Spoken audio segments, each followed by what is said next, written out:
Hi, I'm Gabby Bear. I'm sure glad you turned my magic button because now I can tell you a fun and exciting story. And at the same time, I'd like to be your very special friend. Every time you hear this tone, it means it's time to turn the page in your storybook so you can read along with me. Right now, I'm going to tell you a story full of adventure about some good friends of mine called the Purrr Pets. Now that's spelled with 3 R's. Purrr. Are you ready? Here goes. One afternoon, Willie Goat and I were eating some of my delicious blueberries, the ones I keep in the glove compartment of my car home. I don't know about you, but after I have a snack, I like nothing better than to take a nap. Of course, you probably know that bears love to take long naps. Well, Willie didn't feel like sleeping. He said, I think I'm going to go out and pick some more berries. After Willie Goat left, I took out my favorite pillow, an old tire. That's right, the tire belongs to the old car I live in, and it makes a nice soft pillow for a bear. It didn't take me long to fall asleep, and I had a great dream about picking blueberries. But then I woke up. I thought I was having a nightmare, 'cause somebody had taken my tire pillow.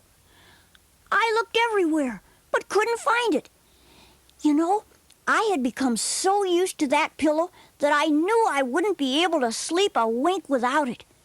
About that time, Willie Goat returned from picking berries, and we both started searching for my missing tire pillow. Luckily, we found a clue right away. Tire tracks. Someone had rolled my tire away. But there were no footprints around the tire. This confused Willie, too. He exclaimed to me, How could anyone roll a tire away without leaving their footprints behind? Willie and I followed the tire tracks for a distance. Then we suddenly stopped when we saw something ahead of us. The tire tracks led smack dab into the dark forest. Willie Goat's expression was filled with worry as he said to me, I don't want to go into the dark forest, Gabby Bear. It's spooky, and that's where unfriendly animals live. Willie was right, and I really didn't want to go into the dark forest either. But I knew if I ever wanted to sleep again, I had to. Suddenly, Willie and I heard a strange knocking sound. It seemed to be coming from the dark forest. It grew louder and louder. Then I discovered what it was. Willie's knees. Willie was so scared, his knees were knocking together like bowling pins. Willie and I followed the tire tracks into the dark forest. Unfortunately, they led to the edge of a fast-running creek and disappeared. I was beside myself with worry.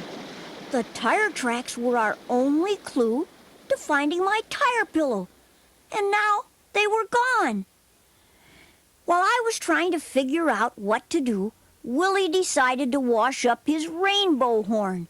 He moved to the edge of the creek and dipped his horn in the water, swooshing it around.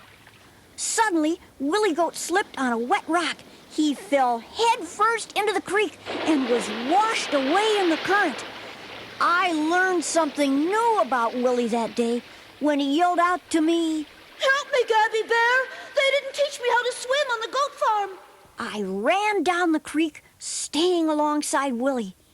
Well, good fortune was with us that day, 'cause I spotted a vine hanging down from a tree near the water's edge. I grabbed the vine and swung myself out and over the flowing creek. I called out to Willie, telling him to bite down on one of my feet. As I went swinging over the water, Willie Goat did just what I told him. He was too scared to hear the yow I let out when he clamped his teeth on my foot. But it was worth it, 'cause I pulled Willie out of the rushing creek. We swung to the other side of the water And when I let go of the vine, Willie and I hit the ground with a thud. Willie expelled a happy breath of relief, telling me, You saved my life, Gabby.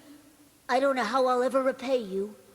I told Willie that would be easy. All he had to do is find my pillow tire. Well, we continued on with our search for the tire, and that's when I realized we were touched with some more luck, because right where we landed, there were fresh tire tracks. I reasoned whoever took my tire went into the creek and then came out where Willie did. Willie and I followed the tracks. They led deep into the dark forest. Suddenly, we began to hear more strange noises, and it wasn't Willie's knees this time. Now, it's not unusual to hear weird noises coming from the dark forest, but these sounds were something Willie and I had never heard before. Willie Goat was in awe when he said, If I didn't know better, I'd say it sounds like a whole herd of pussycats. Willie was right. There was loud purring coming from out of a thicket of trees. Willie and I crept up to a bush and peeked through. And what we saw would have surprised a wizard. It was 5 little Purrr Pets.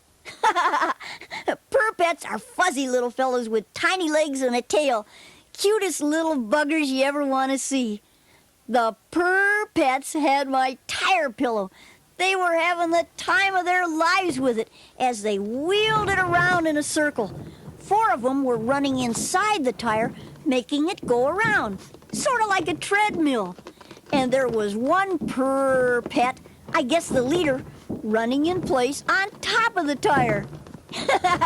Anyway, that's how they made it go lickety-split.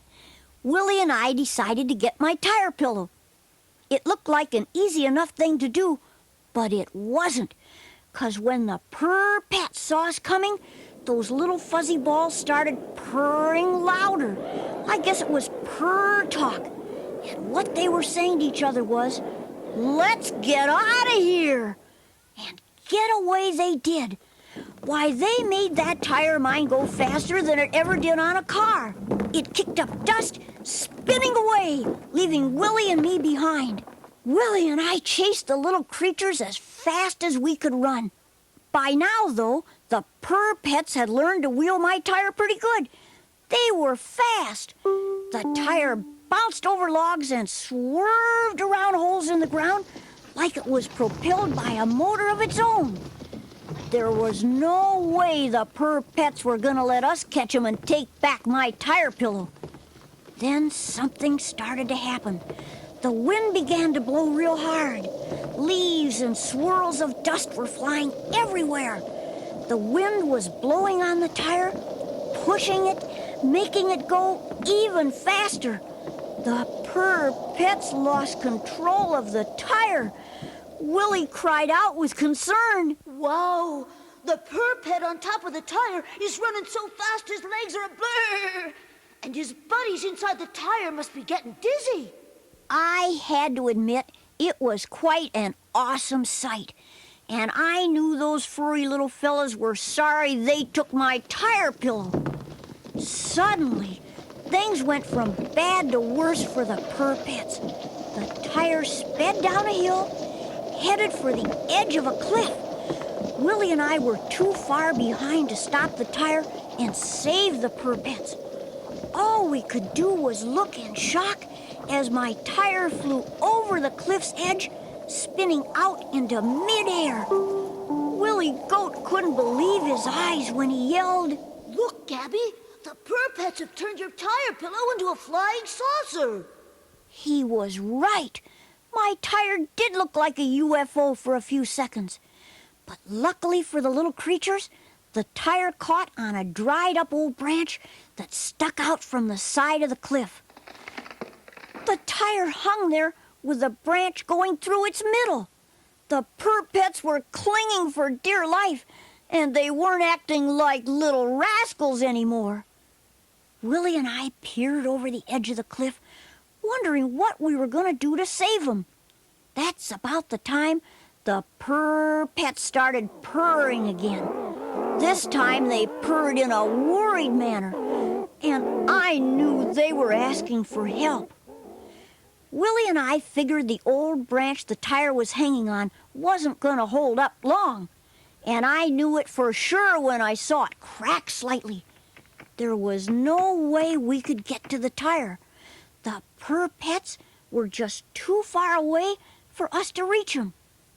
I figured we had to make some kind of cushion for the fuzzy little creatures to land on if the branch broke.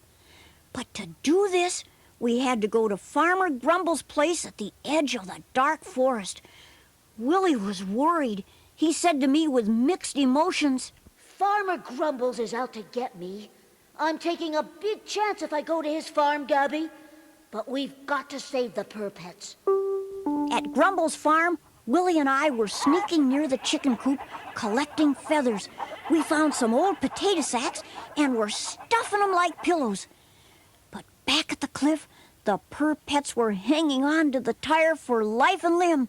They purred loudly, hoping someone would come and save them. Suddenly, the old branch began to crack more, and it looked as though it wouldn't be long before it would break. Well, Willie and I continued to gather feathers as fast as we could and stuff them into the potato sacks. All was going smooth until that mean old bully goat spotted Willie, saying, Well, if it ain't the one-horned wonder, Willie Goat, taking our feathers, huh? I'll teach you not to do that. Bully Goat charged Willie, horns pointed downward, ready to strike. But Willie was brave and stood up to Bully's attack. Farmer Grumbles heard the commotion and ran to the chicken coop. Grumbles shook his fists as he hollered, So, it's you two, the troublemaking Gabby Bear and my Willie Goat. Having no choice and knowing the branch that held the tire would soon break, I came up with a plan to get rid of Farmer Grumbles right away. I had Willie poke holes in one of our feather sacks with his rainbow horn. Then I threw it into the air. It broke apart and covered Grumbles with feathers. He went into a sneezing fit that made him cross-eyed. Meanwhile, Willie locked horns with Bully and flipped the mean old goat into a water trough. Willie and I grabbed our potato sacks full of feathers and ran off, hoping we weren't too late to save the furry little Purrr Pets. Back at the cliff, the branch holding the Purrr Pets was cracking more and starting to sag. Then suddenly, the branch broke. The tire fell toward the valley below. The poor little Purrr Pets were hanging on for all they were worth. They purred like crazy in a plea for help. Thank goodness, Willie and I showed up just in time to throw the potato sacks of feathers down the cliff so the tire would land on them. And that's exactly what happened. Even though the Purrr Pets didn't get hurt, they were sure scared. They were shaking like leaves on a tree. Willie Goat was glad about saving the Purrr Pets. He told me with pride, That was a close one. You know, it sure feels good to be a hero. Well, the Purrr Pets were starting to calm down now, and with friendly purrs, they agreed with Willie. Now, these purrs were not your regular everyday purrs. I mean, they were purr purrs. As far as taking my tire pillow, the Purrr Pets didn't mean any harm. All the Purrr Pets, except for one, ran deep into the forest. Guess the excitement was too much for them. The remaining Purrr Pet just sat there at the bottom of the cliff and purred at Willie and me. It was obvious he wanted to be our friend. Willie and I liked the idea of having a Purrr Pet for a friend. Willie even wrote a song about Purrr Pets. It went like this. Purr Pets are fuzzy, Purr Pets are fun. They're cuddly and warm and can keep you on the run. They're real good friends, you can bet. Purr Pets are a most wonderful pet. Well, that's my story about the Purr Pets. And like the song said, they became good friends with Willie and me. Especially the one who stayed behind. So, it's goodbye for now. Hope you had a good time. I sure did. And remember, the next time you want to hear a fun and exciting story from Gabby Bear, just turn my magic button.